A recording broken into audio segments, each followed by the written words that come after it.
tout le monde, bienvenue ce matin pour un autre message qu'on va partager ensemble sur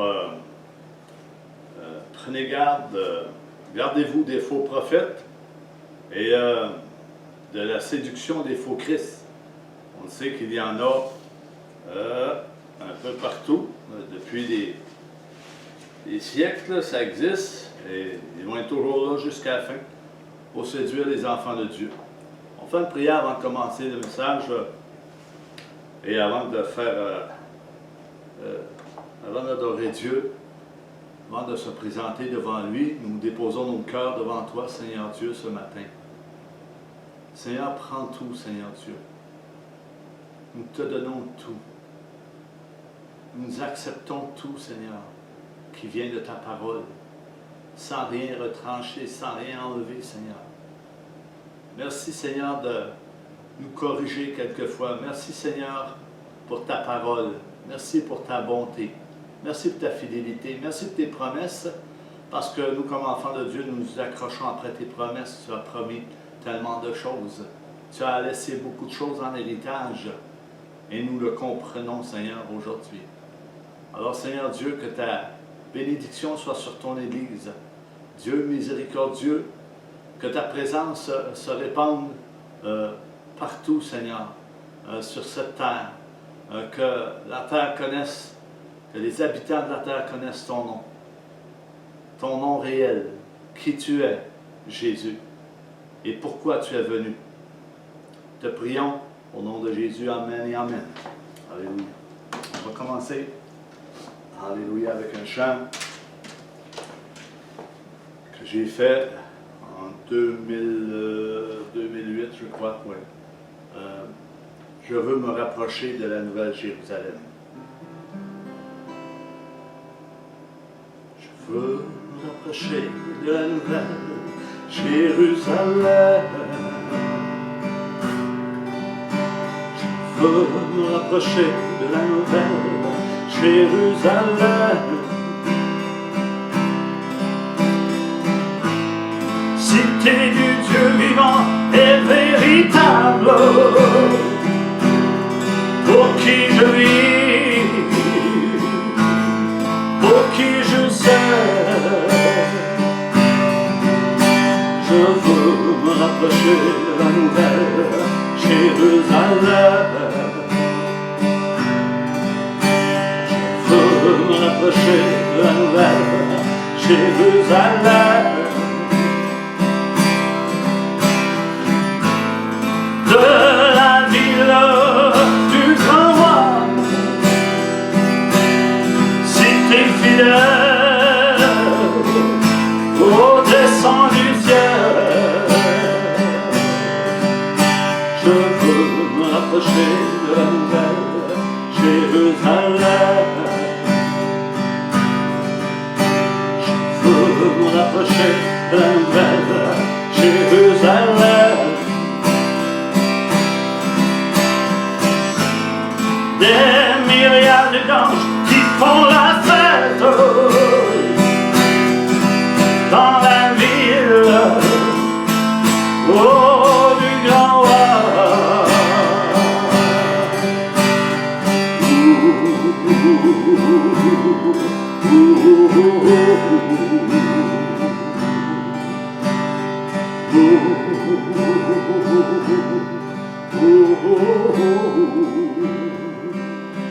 Merci à toi qui es le seul Seigneur, le Seigneur des Seigneurs, le Roi des Rois. Je te loue, ô Dieu, pour ta grandeur et ta magnificence, pour ta sagesse et ta bonté.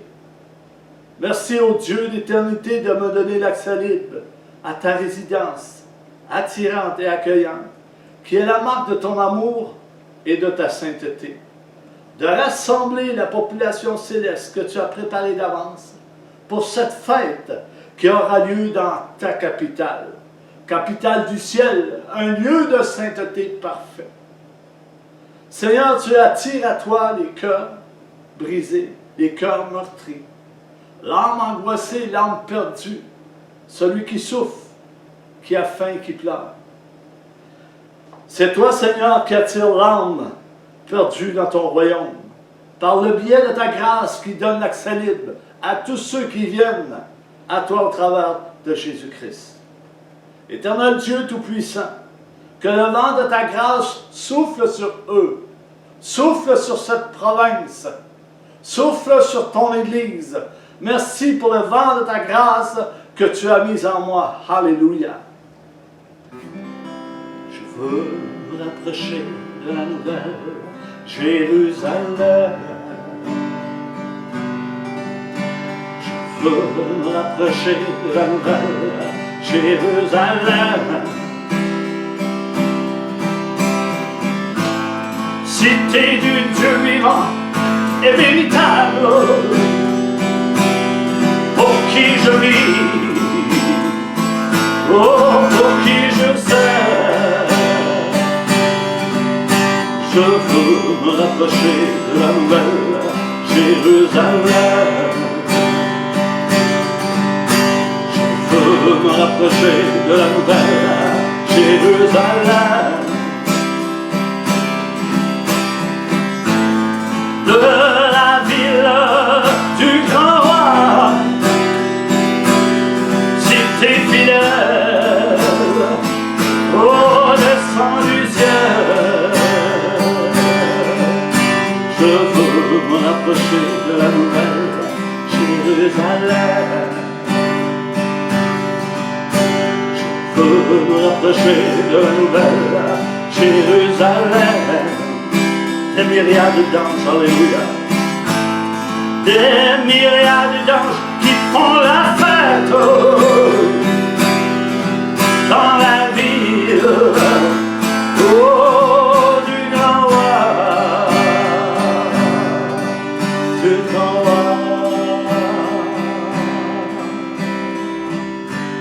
du grand roi, la ville du grand roi. Alléluia. Merci Seigneur pour ce chant. Amen. Gloire à Dieu. On va rentrer dans le message maintenant. Merci Seigneur pour ta parole. Comme je vous disais, le message va se faire sur probablement tout le mois de novembre. J'aime bien apporter des messages et aller le plus loin possible, dans la profondeur le plus loin possible, pour qu'on comprenne et qu'on puisse saisir ce que l'Esprit veut nous dire ce matin à travers sa parole. Gardez-vous, le sujet c'est gardez-vous des faux prophètes. Et j'ai mis comme titre de la séduction des faux Christ, parce qu'il y a des faux Christ et il y a des faux prophètes. Alléluia.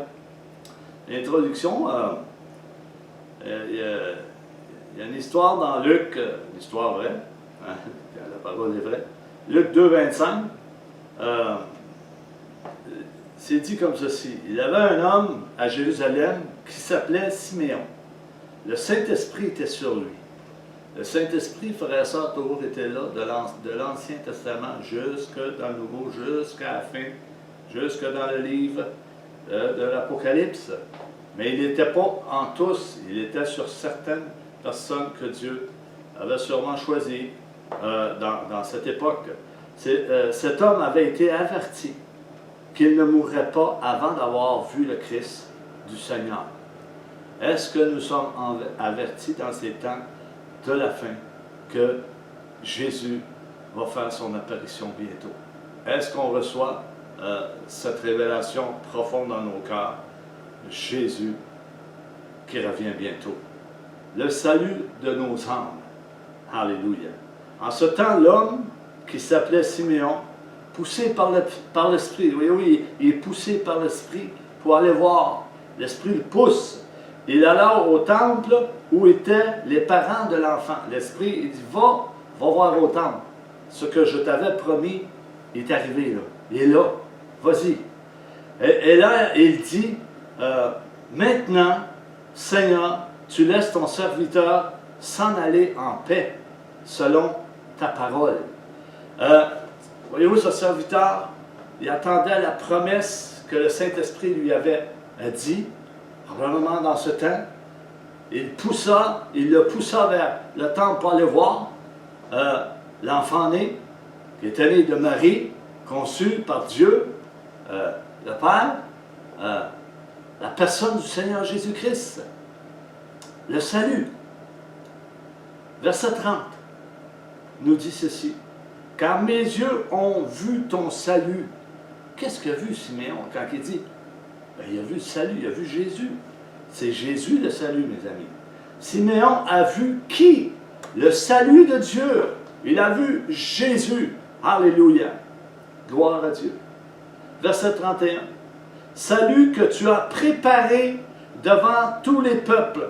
Dieu a préparé d'avance ce salut qui devait venir dans la personne du Seigneur Jésus-Christ, dans le sein de Marie, pour apporter la guérison et la délivrance du peuple d'Israël. Et cela a été donné aux païens par la suite, par le baptême du Saint-Esprit que tous ont reçu. Amen, c'est merveilleux. Et nous savons, frères et sœurs, que tout est prêt là. Tout est prêt. Le salut va bientôt apparaître. Nous savons qu'il y a un enlèvement qui va se produire. Un enlèvement qui va se produire. Et nous parlons de l'Église. Et cela est pour bientôt. Malheureusement, on en parle très peu dans cette génération, au milieu de certaines assemblées. Amen. Allons au verset 32 de Luc 2. Jésus, la lumière pour éclairer les nations. Il était la lumière, il était la lampe pour éclairer les nations, pour venir donner ce qui avait été promis pour le peuple d'Israël. Les nations et la gloire d'Israël, ton peuple. Le salut de Dieu va être là bientôt, frères et sœurs. Et toi, où seras-tu? Travailleras-tu pour le royaume ou seras-tu ailleurs? La parole de Dieu nous dit que un sera pris et l'autre sera laissé. C'est des paroles assez dures à recevoir dans la pensée humaine, parce que la Bible dit que un sera enlevé et l'autre sera laissé. Oh, il faut veiller. La parole de Dieu nous dit constamment de veiller, de prier. Amen. Alléluia. Le salut de Dieu. Seras-tu ailleurs ou seras-tu en train de travailler pour le Seigneur? Te laisseras-tu séduire par les faux prophètes pour plaire aux hommes? Parce qu'il y en a qui veulent plaire aux hommes. Paul il dit, si je plairais aux hommes, je ne serais pas serviteur de Christ. C'est écrit dans Galates 1:10. Il faut plaire à Dieu et non aux hommes. Beaucoup, dans cette génération et les générations avant, ont suivi l'homme. Ils n'ont pas suivi le berger de nos âmes. Le berger de nos âmes qui est Jésus-Christ. Il faut suivre la voie du Maître. Il faut suivre Jésus. Alléluia. Jésus a dit, vous aurez des tribulations dans le monde. Et les disciples ont repris les mêmes paroles. Paul a averti, Pierre a averti, les apôtres ont averti, ont corrigé, ont repris avec douceur. Tribulation, qui veut dire une affliction, un tourment moral. On voit des afflictions en ce moment. Oui, il y en a au milieu de l'Église, il y en a dans ce monde. Des tourments moraux, oui, il y en a dans les familles. Il y aura des tribulations, frères et sœurs. Des tribulations qui est considérée comme une épreuve, comme une épreuve qu'on doit passer. Les disciples ont passé beaucoup d'épreuves. Plusieurs ont passé des épreuves à travers cette vie misérable, cette vie sans Christ n'est rien. Quelques malheurs vont s'abattre également dans certaines vies. Et cela est normal, frères et sœurs. Cela est normal, c'est des choses qui ont été dites. Vous aurez des tribulations dans le monde, et des épreuves, qui veut dire des tribulations. Nous devons surmonter ces épreuves et ces tribulations par la foi. Par la foi seule, frères et sœurs. Bien-aimés, sur quoi est bâtie ta maison ce matin? Sur quoi est bâtie notre maison? Ta maison est-elle bâtie sur le roc? Est-elle bâtie sur l'enseignement du Seigneur Jésus-Christ? Est-elle bâtie sur les attraits de ce monde? Sur le sable? Ou les biens matériels? Sur quoi est bâtie notre maison? Sur la cupidité, frères et sœurs? On voit que cette cupidité a pris beaucoup de place dans l'Évangile, dans ce monde. Nous voyons que beaucoup se sont enrichis par la parole de Dieu. On ne peut pas nier ces choses. C'est un vice énorme, c'est une infection qui s'est introduite au milieu de l'Église. Et on va le voir dans le message. Qui sont ces faux prophètes? Qui sont ces faux Christ qui se présentent au milieu de l'Église et qui vont d'église en église également? Sur quoi est bâtie votre maison en ce temps difficile, frères et sœurs? Est-ce que les choses saintes que tu as reçues de l'Esprit, tu les donnes aux chiens? À ceux qui ne cessent de séduire les enfants de Dieu? Ta maison est-elle bâtie sur la prière? Frères et sœurs, notre maison doit être bâtie sur la prière. La maison de Dieu, c'est nous, les pierres vivantes. Sur la reconnaissance, à chercher un Dieu divin, à le chercher de tout notre cœur. Ou bien, resteras-tu indifférent toujours à l'appel de Dieu, à l'Esprit de Dieu, indifférent à ce que l'Église, à ce que l'Esprit dit à l'Église? Parce que l'Esprit parle à l'Église. Le Saint-Esprit nous parle ce matin à travers ce message. C'est la parole de Dieu, frères et sœurs. Alléluia.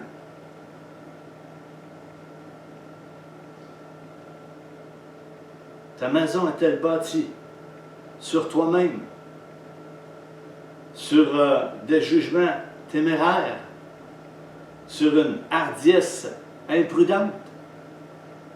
Es-tu un peu imprudent dans ces temps que nous vivons? As-tu de l'indifférence à la parole de Dieu, à ce que nous avons reçu dès le commencement? Dieu agit puissamment et il agit encore puissamment. Ta maison est-elle bâtie sur la persévérance, sur la foi et l'amour? Est-ce que notre maison est bâtie sur la foi, l'espérance et l'amour? L'enfant de Dieu doit retenir ces trois choses qui sont écrites dans 1 Corinthiens 13, 13. La foi, l'espérance et l'amour. Frères et sœurs, est-ce qu'on peut espérer quelque chose qu'on voit? Non, on le voit. On espère quelque chose qu'on ne voit pas, mais qu'on l'attend. Qu'est-ce qu'on attend? On attend ce si grand salut. C'est comme un enfant attend un cadeau de ses parents et il aimerait bien avoir probablement une bicyclette, tiens. Puis il l'attend, il ne l'a pas vu. Il ne sait pas quelle couleur, il ne sait pas quelle grandeur, il ne sait pas comment ça coûte. Mais il l'attend. Alléluia. Il l'attend avec persévérance. La plus grande de ces trois choses, c'est bien sûr l'amour, frères et sœurs.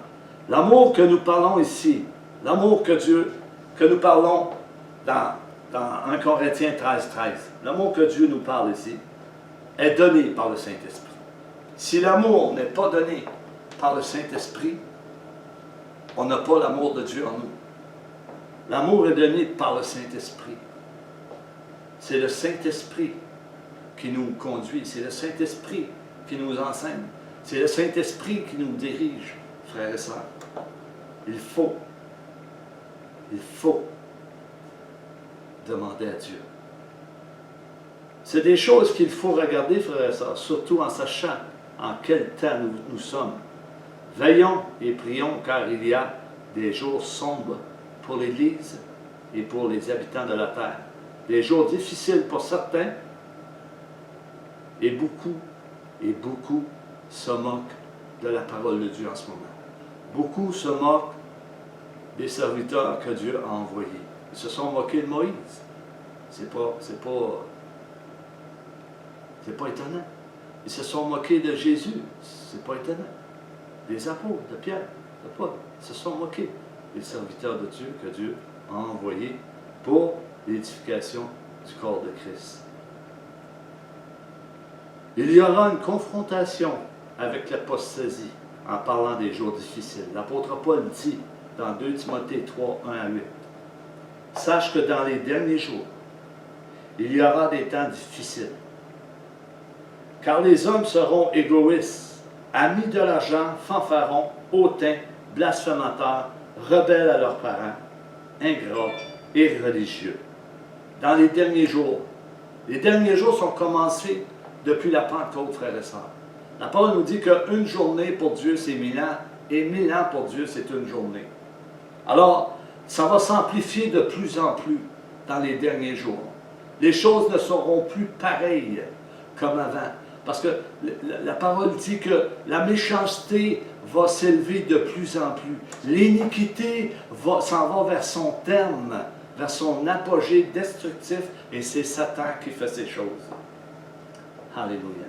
Insensibles, déloyaux, calomniateurs, intempérants, cruels, ennemis de gens de bien, traîtres, emportés, enflés d'orgueil, aimant le plaisir plus que Dieu. Et nous voyons cette phrase dans cette génération.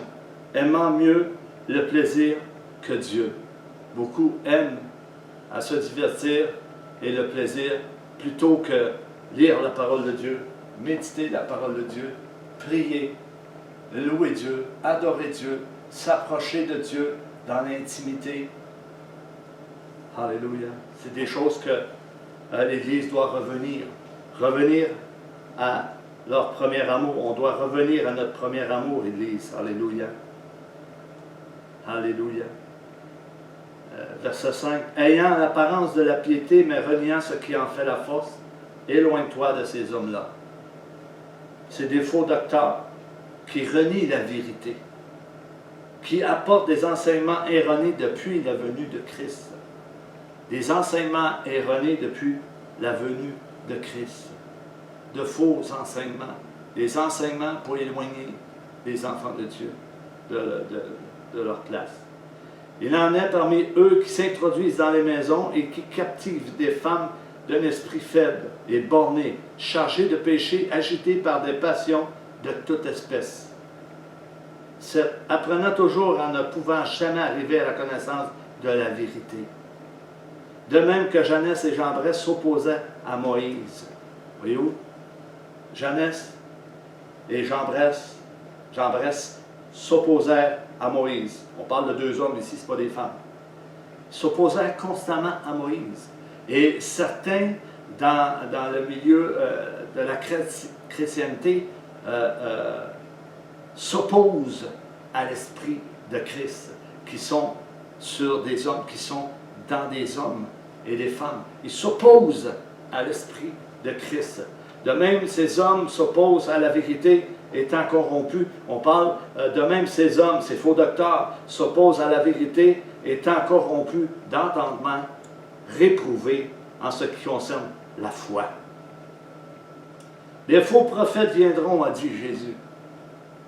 Et le message, c'est ça. Gardez-vous des faux prophètes. On va lire Matthieu 7, 13 à 29, frères et sœurs. Matthieu chapitre 7, verset 13 à 29. Alléluia.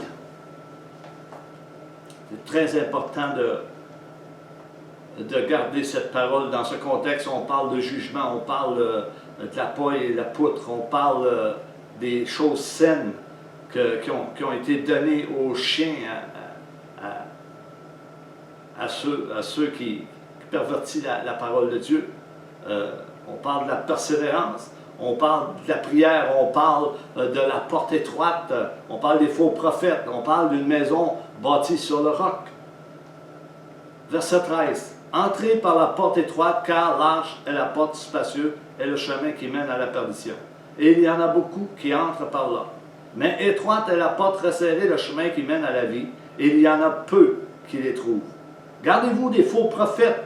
Ils viennent à vous en vêtements de brebis, mais au-dedans, ce sont des loups ravisseurs. Au-dedans d'eux, ils sont très rusés, sont ravisseurs. Ils veulent nous ravir la course de la vie éternelle, frères et sœurs. Vous les reconnaîtrez à leurs fruits. Cueille-t-on des raisins sur des épines ou des figues sur des chardons?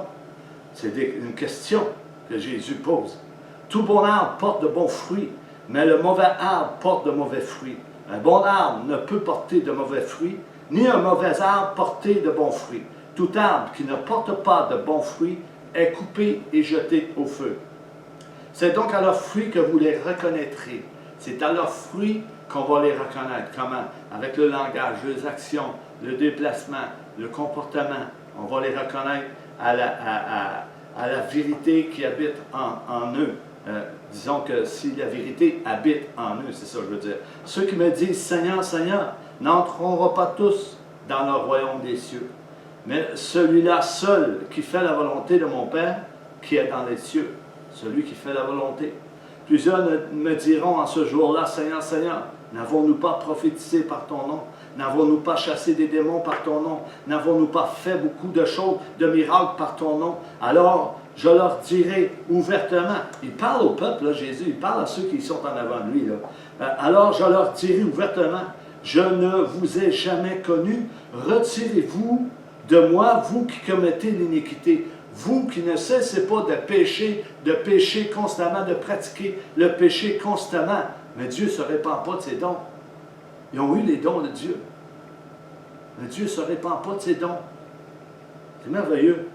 C'est pourquoi quiconque entend ces paroles que je dis et les met en pratique sera semblable à un homme prudent qui a bâti sa maison sur le roc. La pluie est tombée, les torrents sont venus, les vents ont soufflé et se sont jetés contre cette maison. Elle n'a point tombé parce qu'elle était fondée sur le roc. Elle était fondée sur le salut. Elle était fondée sur Jésus. Elle était fondée sur le fondement des apôtres et des prophètes. Alléluia. Mais quiconque entend ces paroles que je dis et ne les met pas en pratique sera semblable à un homme insensé qui a bâti sa maison sur le sable. La pluie est tombée, les torrents sont venus, le vent a soufflé et ont battu cette maison. Elle est tombée et sa ruine a été grande. Sa ruine a été grande. Après que Jésus eut achevé ses discours, la foule fut frappée de sa doctrine, car il enseignait comme ayant autorité et non pas comme leurs scribes enseignants. Pas comme les pharisiens enseignaient. C'est pourquoi Jésus a dit aux disciples, gardez-vous du levain des pharisiens. Il parlait de l'enseignement des pharisiens. Ce qu'ils apportaient était erroné. Des faux prophètes viendront, a dit Jésus. 1 Jean 4.1 nous dit ceci, bien-aimés. Venez avec moi dans 1 Jean 4.1. Bien-aimés, n'ajoutez pas foi à tout esprit, mais éprouvez les esprits pour savoir s'ils sont de Dieu. Car plusieurs faux prophètes sont venus dans le monde. N'ajoutez pas foi à tout esprit, mais éprouvez les esprits pour savoir s'ils sont de Dieu. Car plusieurs faux prophètes sont venus dans le monde. Plusieurs, il dit plusieurs, il y en a beaucoup, plusieurs. Verset 2, reconnaissez à ceci l'Esprit de Dieu. Tout esprit qui confesse Jésus-Christ venu en chair est de Dieu. Amen. Jésus connaissait ceux qui le suivraient et ceux qui croiraient en sa parole. Jean 6, 64 nous dit ceci. Mais il en est parmi vous quelques-uns qui ne croient pas. Jésus savait qui croirait. Car Jésus savait dès le commencement qui étaient ceux qui ne croyaient pas, point, et qui était celui qui le livrerait. Jésus savait tout, frères et sœurs. Il savait qui croirait et qui était pour le livrer. Alléluia. Nous sommes encore dans l'introduction. Il est important que chaque conducteur, frères et sœurs, prévienne et avertisse le peuple de Dieu sur ce que Jésus a enseigné à ses disciples et à toute la foule qui était là, qui l'écoutait, touchant les faux prophètes et des faux Christ, qui sont venus pour séduire beaucoup beaucoup de gens, par toutes sortes de paroles mensongères et toutes sortes de ruses, pour éloigner les brebis de la vérité, de la doctrine de Christ, par toutes sortes de convoitises. Parlions de cupidité tantôt. En les éloignant de la croix et de l'amour de Dieu, en falsifiant la parole de Dieu. Parce que ces faux docteurs et ces faux Christ falsifient la parole de Dieu. Ils déluent la parole de Dieu. Ils enlèvent des choses qui ont été écrites pour l'édification du corps de Christ. Qu'est-ce que Dieu pense de ces gens? Qu'est-ce que Dieu pense en ce moment de l'Église? Qu'est-ce que Dieu pense de chacun d'entre nous en ce moment, frères et sœurs? Dieu le sait. Dieu connaît toutes choses. Qu'est-ce que Dieu pense de cette pandémie? Dieu le savait. Je me répète que Dieu le savait, que cela était pour venir. Dieu envoie des fléaux sur la terre, et il enverra encore des fléaux sur la terre, pour que l'homme comprenne. Mais certains hommes et femmes ne comprennent pas. Ils mélangent les choses. Dieu le sait, et cela fait partie de son plan. Il connaît le cœur de l'homme, frères et sœurs. Il sait que l'homme et la femme sont faits de chair, et que la séduction est grande. Et Satan est là pour séduire ce que Dieu appelle créature. Et Dieu sait que l'homme aura une grande bataille face à l'adversité pour arriver au but que Dieu lui a fixé, l'entrée dans son royaume. Beaucoup d'adversité. L'adversité se trouve non pas à l'extérieur, mais à l'intérieur du temple, à l'intérieur de l'Église. L'adversité se trouve là. Et les faux docteurs se trouvent là. Et les faux Christ se trouvent là également. L'ivraie est parmi le blé, frères et sœurs. Il est là. Et il essaie de détourner les enfants de Dieu de la vérité pour les amener dans la fausseté, dans le mensonge. Et on voit présentement que oui, une Église est en train de se lever et cela va être dirigé par un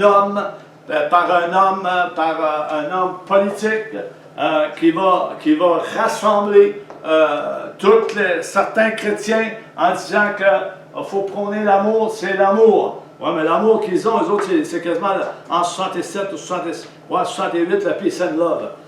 C'est pas l'amour de Dieu. C'est une église apostate, c'est la grande prostituée écarlate qui est assise sur la bête, qui est en train de rassembler tous ceux qui veulent entrer dans cette apostasie, qui sont séduits par des paroles mensongères. L'apôtre Paul va dire dans les Actes des Apôtres 14, 22, il parle aux disciples, fortifiant l'esprit des disciples, les exhortant à persévérer dans la foi, et disant que c'est par beaucoup de tribulations qu'il nous faut entrer dans le royaume de Dieu. C'est par beaucoup d'épreuves, beaucoup d'afflictions. C'est un combat continuel jusqu'au retour de Christ, frères et sœurs. Il ne faut pas se relâcher, il ne faut pas accepter toutes sortes de choses, des mouvements qui viennent des esprits diaboliques pour détourner les enfants de Dieu, pour les tromper. Et c'est sa job, lui, pour le faire, qui fait Satan. C'est sa job, lui. Alléluia. Alléluia. Marchant par l'Esprit de Dieu, pour rentrer dans le royaume des cieux, il faut marcher dans l'Esprit de Dieu. Paul l'enseigne dans les Épîtres. Marchez constamment, soyez remplis du Saint-Esprit et non de vin, non de la débauche, de la cupidité, de l'immoralité et du mensonge et toutes sortes de choses. Paul enseigne ces choses. Marchant par l'Esprit de Dieu, reconnaître l'amour de sa parole, marcher dans la vérité, le pardon, la miséricorde, la fidélité, la repentance, l'obéissance, la réconciliation, la sanctification, la grâce, la foi, l'amour. La repentance. La repentance, ce n'est pas une petite lampe sur le bord de l'œil. La repentance est bien plus profonde que ça, frères et sœurs. C'est une tristesse qui vient t'accabler, qui vient te convaincre de péché, de jugement, de vérité, de justice. Et là, tu fais un 180 degrés. Tu te détournes de toutes ces choses de ce monde. Tu es convaincu de péché. Si tu vis dans l'adultère, tu ne vis plus dans l'adultère à ce moment-là. Si tu vis dans le péché, tu t'abandonnes ton péché. Si tu vis dans la fornication, c'est automatique une repentance. C'est un 180, tu vis, c'est immédiatement. C'est pas un an après, c'est pas 6 mois après, c'est pas 15 ans après, c'est immédiatement une repentance. Repentez-vous, a dit Jean-Baptiste. Et il y ajoute ceci, Jean-Baptiste, qu'on devrait retenir chacun d'entre nous, frères et sœurs. On devrait retenir ces paroles de Jean-Baptiste. Il dit, repentez-vous. Jusqu'à quand allez-vous fuir la colère à venir? Il dit, en ce moment-là, il dit, jusqu'à quand allez-vous fuir la colère qui s'en vient?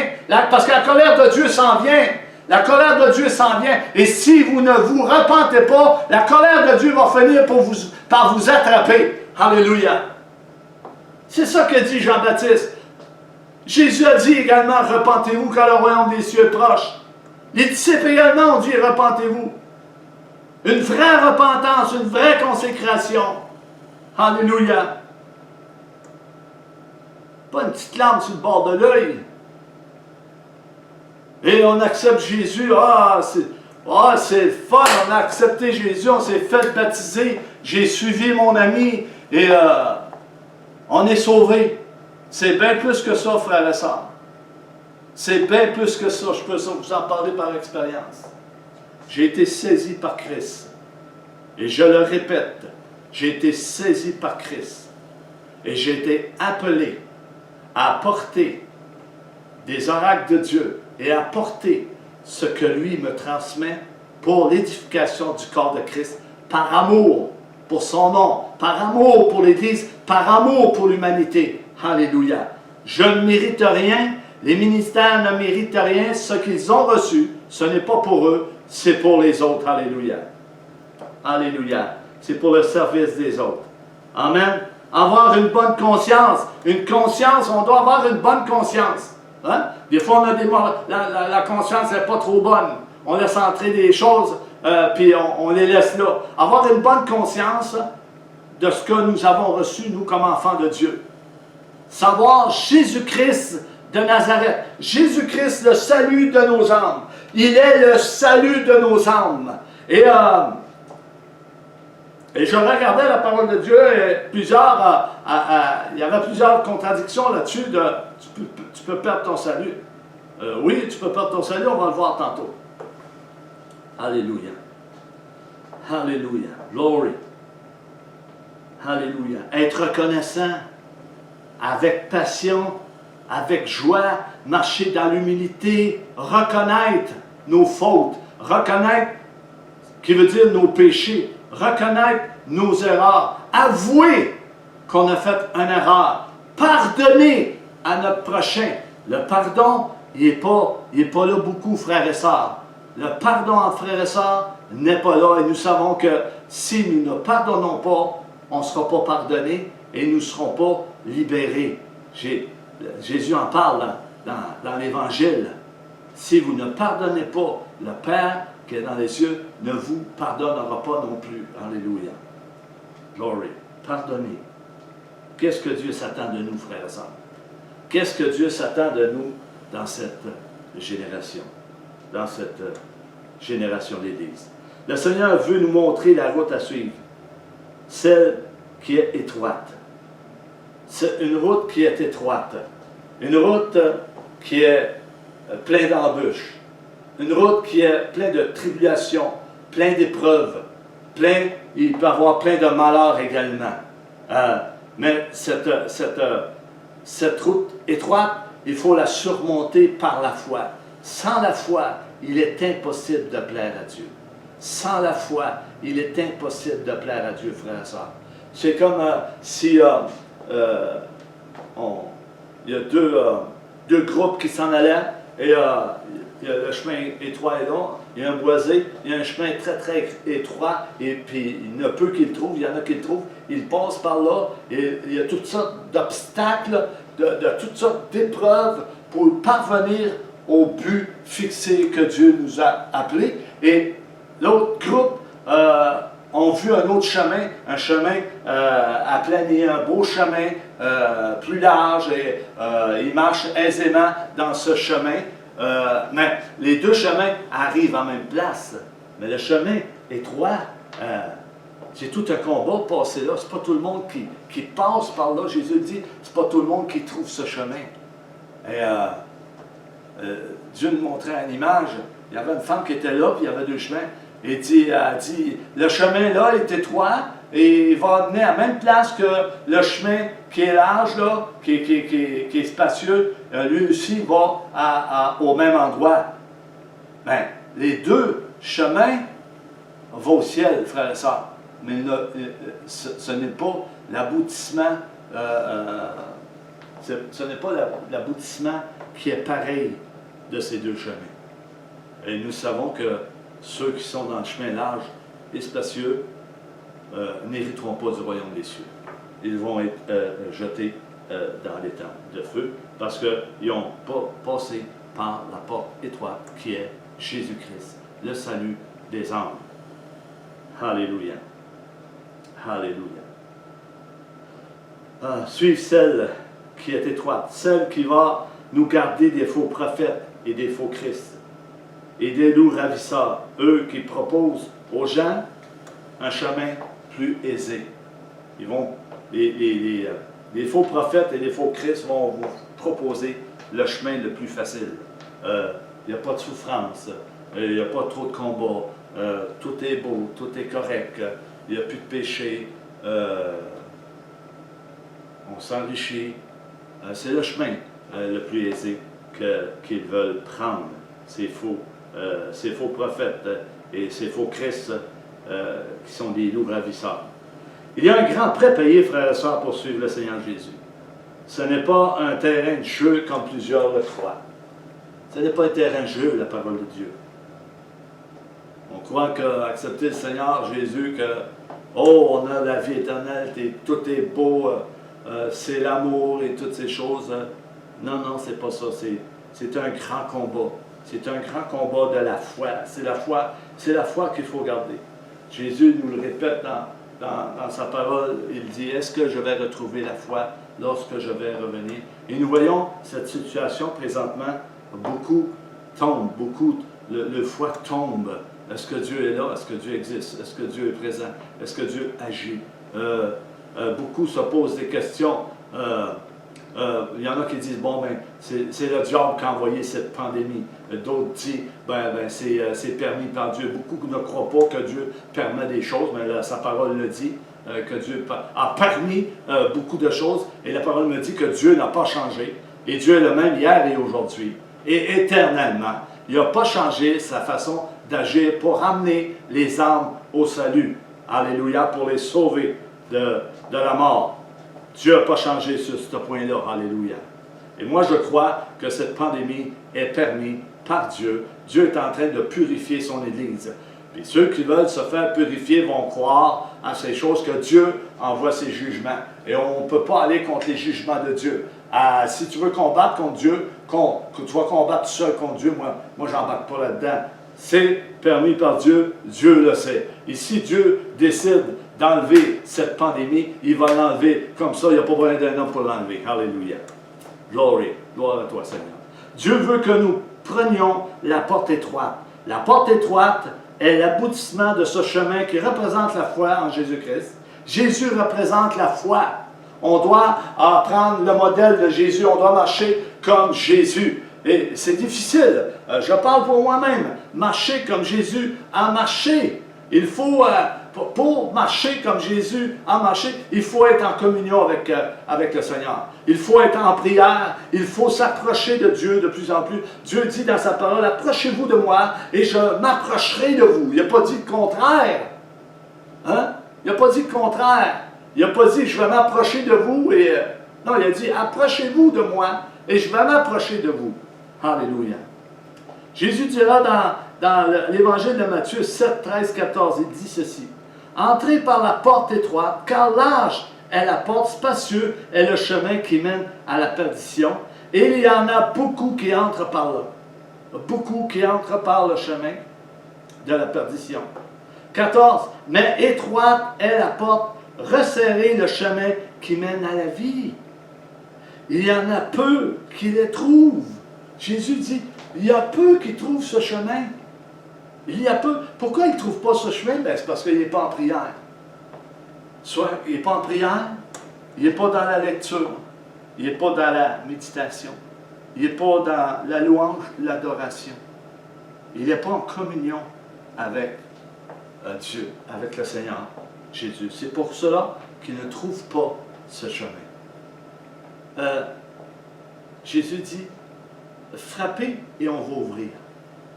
Il dit, cherchez et vous trouverez. Il dit, cherchez et vous trouverez, frappez et on va ouvrir. Je frappe à la porte du cœur de Dieu. Seigneur, je veux entrer. Alléluia. Je veux entrer. Je veux te connaître. Je veux te saisir. Alléluia. Je veux te suivre. Sans compromis, sans favoritisme. Je veux te suivre. Alléluia. Il y en a peu qui trouvent Jésus, qui est le chemin. Peu connaissent la personne de Jésus-Christ. Si tu n'as pas l'Esprit de Christ ce matin, tu ne lui appartiens pas. Alors, un conseil, je te dis, frères et sœurs, demande à recevoir l'Esprit de Christ. Demande avec fervent, avec une prière fervente. Demande et insiste, Seigneur, je veux ton Esprit. Je veux marcher par ton Esprit. Je veux t'obéir, Seigneur Dieu. Enseigne-moi ta parole. Enseigne-moi, Seigneur. Répands ton amour sur mon cœur. Répands ton amour au milieu de ma famille. Répands ton amour au milieu de l'Église. Répands ton pardon, Seigneur, car il n'y a pas de pardon. Alléluia. Répands la connaissance de ta parole dans mon cœur. Voici ce que nous dit le vrai évangile du Seigneur Jésus-Christ. Jean 15, 18, 19. 18, Jésus va dire ceci. Si le monde vous hait, sachez qu'il m'a haï avant vous. 19. Si vous étiez du monde, le monde aimerait ce qui est à lui. Il y a tellement de contrastes avec ce que l'Église du Seigneur Jésus-Christ vit et représente aujourd'hui, frères et sœurs. Le monde a haï Jésus pendant 3 ans et demi de ministère. Jésus s'est battu. Oui, il s'est battu. Il s'est battu pour convaincre le plus de gens possible qu'il était le Messie, qu'il était celui qui devait venir sauver Israël, sauver les pécheurs. Il a dû affronter les pires souffrances face aux ténèbres, face à Satan lui-même, pour nous sauver. 1 Pierre 4.1 nous dit ceci. Ainsi donc, Christ, ayant souffert dans la chair, vous aussi, armez-vous, parle-nous, vous aussi, armez-vous de la même pensée de Christ, car celui qui a souffert dans la chair en a fini avec le péché. Alléluia. J'ai oublié de fermer mon téléphone. Pierre devait aussi accepter de souffrir dans la chair, sachant que la souffrance peut entraîner la plus grande des victoires. Je vais répéter. Pierre devait aussi accepter de souffrir dans la chair, sachant que la souffrance peut entraîner la plus grande des victoires. Christ a souffert dans la chair. Nous avons qu'à penser à la mort de Christ, frères et sœurs, sur la croix. Christ a vaincu la mort par la croix. Le Christ doit s'armer de la même pensée. Le chrétien doit s'armer de la même pensée de bataille comme Christ a triomphé à la croix du Calvaire, dans les souffrances, même dans celle de la mort. Pierre a eu l'occasion de vivre lui-même le principe lorsqu'il a subi le martyre. Alléluia. Ça dit donc que plusieurs prédicateurs ont prêché et ont dit, non, on ne souffre pas, on n'est pas né pour souffrir, on n'est pas né... Non, on n'est pas né pour souffrir, on est né pour être victorieux et combattre le bon combat de la foi. Et c'est en combattant le bon combat de la foi que tu vas souffrir, frères et sœurs. L'un va pas sans l'autre.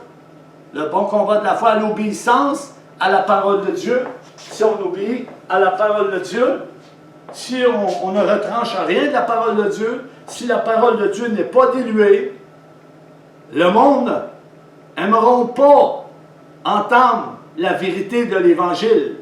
Ils vont nous haïr comme ils ont haï Jésus. Jésus n'a rien caché. Il s'est montré publiquement en spectacle. Il s'est montré publiquement. Il n'a rien caché, Jésus. Il a tout dit.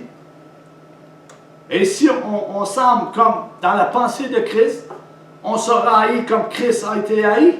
Il le dit ici. Si vous étiez du monde, le monde aimerait ce qui est à lui. 18, Jésus vous dit, si le monde vous hait, sachez qu'il m'a haï avant vous. Haïr quelqu'un, c'est beaucoup, là, frères et sœurs. C'est le rejeter. Tu vas pas le voir, tu vas dire toutes sortes de choses contre lui, tu vas le battre même. Les martyrs, ils ont été décapités. L'Église vit dans le luxe aujourd'hui. Apportons la vérité. Apporte la vérité de l'Évangile demain matin. Et tu viendras me voir si tu auras beaucoup d'amis. Je ne penserais pas que tu aies beaucoup d'amis. Jésus n'avait pas beaucoup. Alléluia. Tellement de différence avec l'Église d'aujourd'hui. Tellement de différence. Après avoir vu tellement les œuvres de Dieu, le peuple de Dieu, ils ont vu tellement Dieu agir, se manifester au milieu d'eux. Ils l'ont haï. Ils ont haï Jésus. Ils l'ont méprisé. Ils l'ont humilié. Ils l'ont battu de verge. Ils ont craché dessus. Ils l'ont persécuté, élevé en ville. Finalement, ils l'ont crucifié après avoir vu tant de miracles et de signes venant du Seigneur Jésus. Tout comme les prophètes qui étaient avant Christ, avant sa venue, témoignant de sa venue et de sa crucifixion, eux également ont connu le mépris et le rejet du peuple. Ils ont souffert également dans la chair. Ils ont souffert dans la chair. La question que nous nous posons ce matin, frères et sœurs, sommes-nous dans la vérité? Sommes-nous dans la vérité? Vous savez, Pilate a dit, dans Jean 8, 37-38, Pilate a dit à Jésus, « Qu'est-ce que la vérité? » Pose une question à Jésus. Qu'est-ce que la vérité? Et le Saint-Esprit nous pose cette question ce matin. Frères et sœurs, qu'est-ce que la vérité pour toi ce matin? Quiconque est de la vérité, écoute ma voix. Quiconque est de la vérité, écoute ma voix. Il ne dilue pas la parole de Dieu. Il ne falsifie pas la parole de Dieu. Il ne rejette aucun iota, aucun trait de lettre de la vérité. Il dit ce qui est écrit, ce que le Saint-Esprit lui transmet. Non pour plaire aux hommes, mais pour plaire à Dieu. Comme je l'ai dit tantôt, Paul dit, si je plairais aux hommes, je ne serais pas serviteur de Christ. Alléluia. Glory. Quel est le but, le message, l'objectif de ce message, frères et sœurs? Le but de Dieu est de nous faire comprendre que si le monde a haï le Fils de Dieu, le monde vous haïra aussi. Si vous demeurez dans ma parole, il dit si, il y a plusieurs si dans la parole de Dieu. Si quelqu'un a soif, qu'il vienne à moins qu'il boive, car des fleuves d'eau vive couleront de son sein, comme le dit l'Écriture. Alléluia. Si vous demeurez dans ma parole, si vous êtes vraiment mes disciples, vous connaîtrez la vérité vous affranchira, vous rendra libre. Jean 8, 31, 32. nous rendra libres. Pas libres dans la chair, comme on voit présentement certains chrétiens. Ils disent, ils briment notre liberté. C'est pas de cette liberté-là qu'on parle. Eux, c'est de la liberté charnelle qu'ils veulent parler, là. Et ils se disent, chrétiens, repentez-vous. Mais libre spirituellement en Jésus-Christ, être obéissant à l'Esprit de Dieu.